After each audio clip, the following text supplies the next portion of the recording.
In 2014, Forbes magazine brought out this article on the top 5 tech trends that can drive a company's success, and they named biomimicry number 1.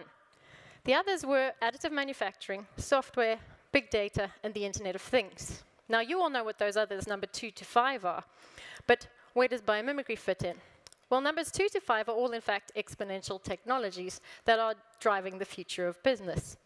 But I want to point out that every single one of those exponential technologies is, in fact, biomimicry. Just think about it. Robots are mimicking either human capabilities or other species. Drones are only just beginning to get close to matching the agility and the silent flight of things like dragonflies. Neural networks are deliberately copying nature in terms of our human intelligence. And digital platforms and the blockchains are connecting individuals in distributed networks, similarly to how nature does swarm intelligence. Because nature has 4 billion years of experience. How many of your R&D departments have 4 billion years of experience?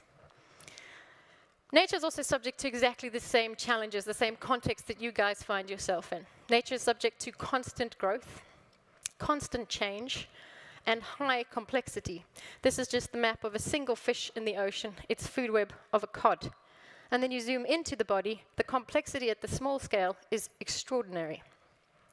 So, when we learn from the web of life, we need to consider that of the 100% of species that have ever existed on this planet, 99% of them have gone extinct.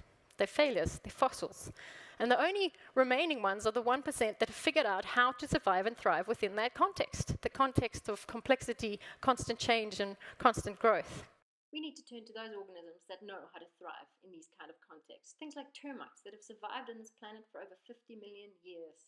They know how to build compounding wealth on infinite things, but they do it through the complexity and diversity of interconnected networks. They are, in fact, the prime example of distributed systems.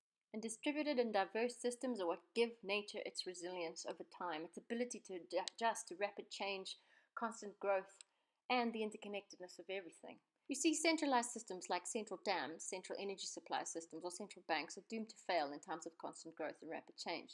Decentralized systems also might have problems in certain nodes, whereas distributed systems, every part is connected to every other part. It's things like Wi-Fi and Uber and Airbnb. It enables every part to connect to every other part resiliently and agilely.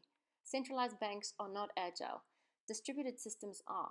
And things like the blockchain, Ethereum, and Bitcoin are in fact those termites of our modern business and economic world. It is time for us to recognize that although termites do pull apart the old systems to build new systems, they build systems that last. Systems that thrive over the long haul. It's time for us to evolve from these centralized dinosaurs of the past that will not adapt to rapid change and constant growth to the termites that are built to thrive. The blockchains that enabled us are the future of currency.